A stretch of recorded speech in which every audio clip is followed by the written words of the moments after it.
in principle approval, for it is unfortunate that this government is using it as a political.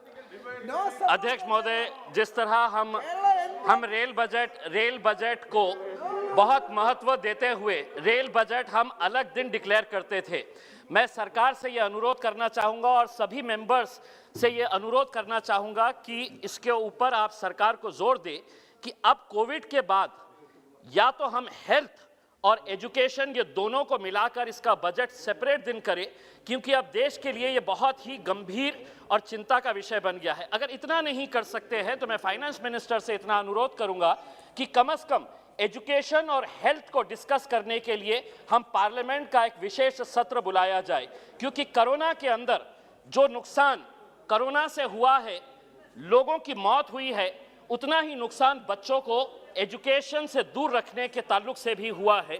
तो मैं ये सरकार से ये अनुरोध करना चाहूँगा। अध्यक्ष महोदय, आप जानती है, अगर पढ़ेगा इंडिया तो बढ़ेगा इंडिया, और अगर तंदुरुस्त रहेगा इंडिया तो लड़ेगा इंडिया, तमाम बीमारियों से लड़ेगा इंडिया। हमको ऑनरेबल मिनिस्टर, हम जानते हैं कि हमको ये आंकड़े बताए जाते हैं कि इस देश के अंदर कोरोना से इतने लाख लोगों की मौत हुई है, लेकिन आप भी अच्छी तरह से जानते हैं कि हर मरने वाला कोरोना से नहीं मरा है। हमारा मेडिकल इंफ्रास्ट्रक्चर कहीं ना कहीं बीमार था, इसी वजह से कई लोगों को अपनी जान गंवानी पड़ी, और ये सच्चाई है, इसको हमको कबूल करना चाहिए, क्योंकि कोविड के बारे में किसी को पता नहीं था कि ऐसी एक बीमारी आ जाएगी, ऐसी एक महामारी आ जाएगी। We were caught unaware. Now it is high time कि हम सबको एक साथ मिलकर आके हम इसको किस तरह से बढ़ा सकते हैं, इसके ऊपर ध्यान देने की ज़रूरत है। हमें पता था कि आपके इस बजट के अंदर आपका पूरा फोकस जो है वो एजुकेशन और हेल्थ के ऊपर रहेगा। अब आपको हम उदाहरण देते हैं, Ayushman Bharat digital health mission, आप नाम बहुत अच्छे अच्छे दे देते हैं, और आपका फोकस अब इस मिशन के जरिए हेल्थ केयर नहीं है, हेल्थ कार्ड्स बनाने का है। हेल्थ कार्ड्स बनाएंगे, हम जेब में रख डालेंगे। अगर हकीकत यह है कि ज़मीन स्तर के ऊपर अगर हेल्थ केयर अवेलेबल ही नहीं है तो वह हेल्थ केयर कार्ड हम जेब में रख के क्या करेंगे? तो आपका फोकस जो है वो हेल्थ केयर को इम्प्रूव करिए। हेल्थ कार्ड्स बनाकर फ़ायदा किसको होने वाला है? बड़ी बड़ी IT कंपनीज़ को होने वाला है और कमर्शियल इंश्योरेंस कंपनीज़ को होने वाला है। यह हकीकत है। 2015 तक मैडम फाइनेंस मिनिस्टर एक प्रैक्टिस थी कि नेशनल हेल्थ मिशन के ज़रिए और नेशनल रूरल हेल्थ मिशन के जरिए जितने भी दूसरे प्रोग्राम्स आते थे, चाहे वो डिजीज कंट्रोल प्रोग्राम हो, नेशनल अर्बन हेल्थ मिशन हो, इम्यूनाइजेशन प्रोग्राम्स हो, या जितने भी नेशनल हेल्थ मिशन के अंडर में प्रोग्राम आते थे, उनको कितना पैसा दिया जा रहा है और कितना पैसा खर्च हो रहा है, इसकी जानकारी पब्लिक डोमेन में रखी जाती थी। 2015 से आपने इसको बंद कर दिए है।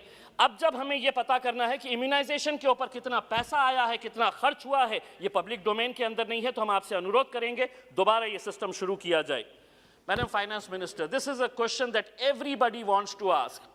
The utter lack of transparency of the PM CARES Fund, a fund that has been collected by the people of this country in the name of the Honorable Prime Minister. Why so much secrecy? क्यों इसको हम छुपा कर रखना चाह रहे हैं? क्यों इसको हम डिस्क्लोज नहीं करना चाह रहे हैं? This is a democratic country and we request the government, all funds related to PM CARES must be brought under democratic accountability. इसको छुपाने की कोई ज़रूरत नहीं है। पब्लिक का पैसा है, बताइएगा कितना आया है, कहाँ खर्च हुआ है करके। इसके ऊपर अकाउंटिंग ही नहीं होंगी, ऑडिटिंग ही नहीं होंगी, तो मेरे हिसाब से कहीं ना कहीं जब कुछ गलत होता है तो कुछ छुपाया जाता है। अगर कुछ नहीं हो रहा है तो बता दीजिएगा। दूसरा ये है national programme for mid day meals scheme. अब आपने उसको एक नए फीचर के साथ इंट्रोड्यूस किया है और उसका नाम बदल दिया है। ये नाम बहुत अच्छे अच्छे आप देते हैं। अब इस स्कीम का नाम आपने दिया है प्रधानमंत्री पोषण शक्ति निर्माण।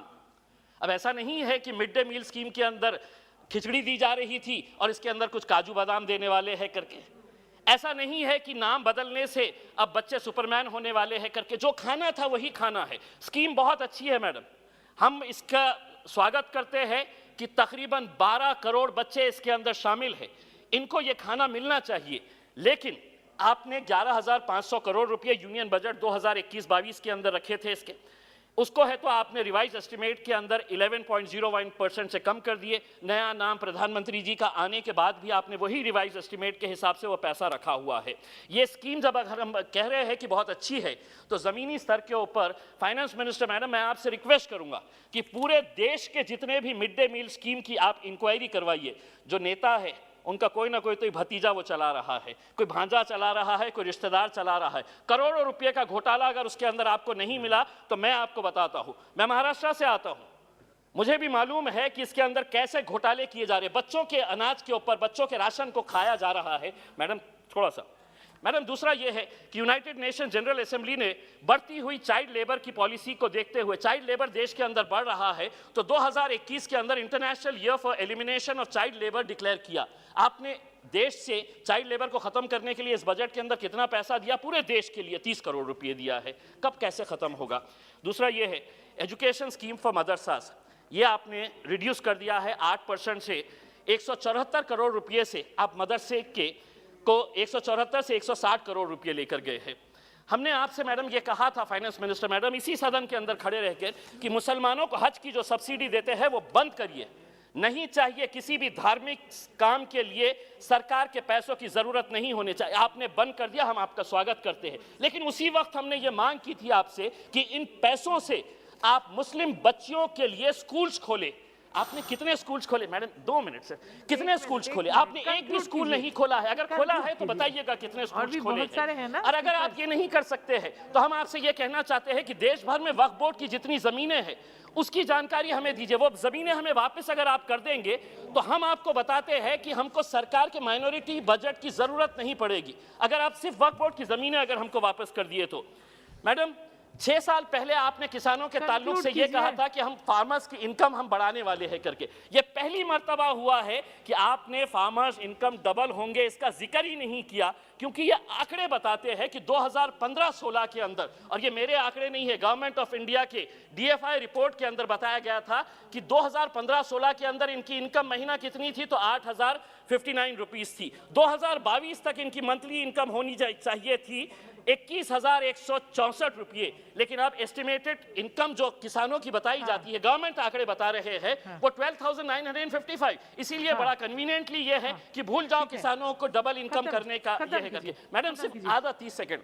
मैडम हमने एक नारा सुना था कि मोदी जी है तो मुमकिन है। ऐसा क्या चीज है कि जो रतन टाटा को मुमकिन है और वो मोदी जी को मुमकिन नहीं है? ऐसी क्या चीज है कि आप LIC को भी बेच देना चाहते हैं, बैंक को भी बेच देना चाहते हैं? देखिए रतन टाटा बहुत अच्छी शख्सियत है, हम तो चाहेंगे उन्हें देश का राष्ट्रपति बनाया जाए करके, लेकिन ये जो बेचने का काम चल रहा है इसे कहीं ना कहीं रोकिएगा।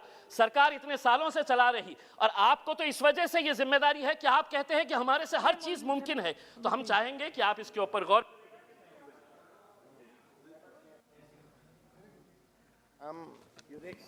Opposing this budget for the major